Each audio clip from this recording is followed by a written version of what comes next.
भले ही भारत की आजादी को लेकर गांधी जी पर गीत लिखे गए हों, दे दी हमें आजादी बिना खड़ग बिना ढाल, साबरमती के संत तूने कर दिया कमाल। लेकिन इसका अर्थ ये नहीं है कि बिना रक्त की एक बूंद बहाए, बिना कोई बलिदान दिए, केवल अहिंसात्मक आंदोलन मात्र से भारत को आजादी दिला दी। बल्कि देखा जाए तो लाखों क्रांतिकारियों के प्राणों के बलिदान का परिणाम भारत की स्वतंत्रता है। आज हम एक ऐसी ही बलिदानी वीरांगना का किस्सा लेकर आए हैं, जिसके रक्त की बूंद बूंद में स्वतंत्रता की चिंगारी थी और अथाह जज्बा था। देश की स्वतंत्रता के लिए अपने हाथों विधवा बनी, अपने हाथों अपना सुहाग उजाड़ दिया, सिर्फ और सिर्फ भारत माता की गुलामी की बेड़ियां तोड़ने के लिए। वीर बलिदानी के इस स्पेशल एपिसोड में आपका एक बार फिर स्वागत है। आजादी के इतिहास को कुरेदने से पता चलता है कि गुलामी काल में जिन्होंने अपने पेट और अपने स्वार्थ की चिंता से दूर अंग्रेजों से स्वतंत्रता की लड़ाई लड़ते हुए अपने प्राण दे दिए, उनको भुला दिया गया। और जिन्होंने अंग्रेजों के साथ उनके महलों में लंच डिनर किया, उनके साथ हवाई जहाज पर घूमे, आजादी के नाम पर जिन लोगों ने लाठी तो छोड़िए, तबीयत से एक पत्थर भी अंग्रेजों की तरफ कभी नहीं उछाला, उन्हीं दो चार लोगों को भारत के बापू, चाचा, गुरुदेव और मदर आदि जैसे नामों से नवाजा गया। इसी के विपरीत भारत की आजादी के लिए अपना सब कुछ दांव पर लगाने वालों को कहीं गुमनामी की मौत मिली, तो कहीं आजादी के बाद सड़कों पर फूल बेचकर अपना जीवन बिताने की विवशता। इन्हीं गुमनाम महान क्रांतिकारियों में से एक महिला क्रांतिकारी थी नीरा आर्या।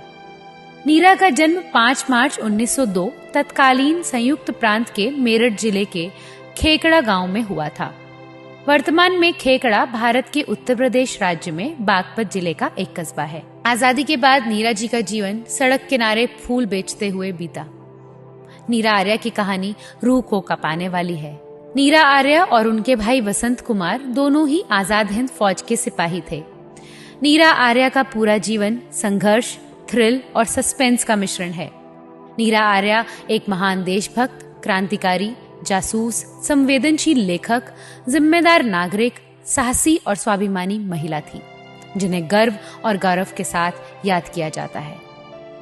नीरा आर्या ने नेताजी सुभाष चंद्र बोस के प्राणों की रक्षा के लिए सेना में भर्ती अपने अफसर जयकांत दास की हत्या कर दी थी। मौका देखकर जयकांत दास ने सुभाष चंद्र बोस पर गोलियां दागी, लेकिन वो गोली सुभाष बाबू के ड्राइवर को जा लगी। लेकिन इसी दौरान नीरा आर्या ने अपने पति जयकांत दास के पेट पर खंजर घोंपकर हत्या कर दी और सुभाष बाबू के प्राणों की रक्षा की। अपने पति की हत्या करने के कारण सुभाष बाबू ने नीरा आर्या को नागिन नाम दिया। आजाद हिंद फौज के समर्पण के बाद जब दिल्ली के लाल किले में मुकदमा चला, तब आजाद हिंद फौज के सभी सिपाही बरी कर दिए गए, लेकिन नीरा आर्या को अपने अंग्रेज अफसर पति की हत्या के आरोप में काले पानी की सजा सुनाई गई तथा उन्हें घोर यातनाएं दी गईं। नीरा लिखती हैं कि जब कोलकाता जेल में थी तो हमारे रहने का स्थान वे ही कोठरियां थी जिनमें अन्य महिला राजनीतिक अपराधी या तो रही थी या रहती थी। हमें रात के 10 बजे कोठरियों में बंद कर दिया गया और चटाई कंबल आदि का नाम भी सुनाई नहीं पड़ा। मन में चिंता होती थी कि क्या इसी प्रकार की स्वतंत्रता गहरे समुद्र में अज्ञात द्वीप में मिलेगी, कि अभी से ओढ़नी अथवा बिछौने का ध्यान छोड़ने की आवश्यकता आ पड़ी है। जैसे तैसे जमीन पर ही लोट लगाई और नींद भी आ गई। लगभग 12 बजे एक पहरेदार 2 कंबल लेकर आया और बिना बोले चाले ही ऊपर फेंक कर चला गया। कंबलों का गिरना और नींद का टूटना भी एक साथ ही हुआ। बुरा तो लगा, परंतु कंबलों को पाकर संतोष भी आ ही गया। अब केवल वही एक लोहे के बंधन का कष्ट और रह रहकर भारत माता से जुदा होने का ध्यान साथ में था। सूरज निकलते ही मुझको खिचड़ी मिली और लुहार भी आ गया। हाथ की सांकल काटते समय थोड़ा सा चमड़ा भी कटा, परंतु पैरों में से आड़ी बेड़ी काटते समय केवल 2-3 बार हथौड़ी से पैरों की हड्डी को जांचा कि कितनी मजबूत है। मैंने एक बार दुखी होकर कह ही दिया, क्या अंधा है जो पैर में मारता है? पैर पर क्या, हम तो दिल में भी मार देंगे, क्या कर लोगी? उसने मुझे कहा। बंधन में हूं, तुम्हारा कर भी क्या सकती हूँ। फिर मैंने उनके ऊपर थूक दिया था। कि औरतों की इज्जत करना सीखो। जेलर भी साथ थे तो उसने कड़क आवाज में कहा, तुम्हें छोड़ दिया जाएगा यदि तुम बता दोगी कि तुम्हारे नेताजी सुभाष कहाँ हैं। वे तो हवाई दुर्घटना में चल बसे, मैंने जवाब दिया। सारी दुनिया जानती है नेताजी जिंदा हैं। झूठ बोलती हो तुम कि हवाई दुर्घटना में मर गए, जेलर ने कहा।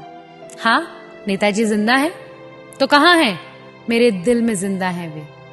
जैसे ही मैंने कहा तो जेलर को गुस्सा आ गया और बोले, तो तुम्हारे दिल से हम नेताजी को निकाल देते हैं। और फिर उन्होंने मेरे आंचल पर ही हाथ डाल दिया और मेरी आंगी को फाड़ते हुए फिर लुहार की ओर संकेत किया।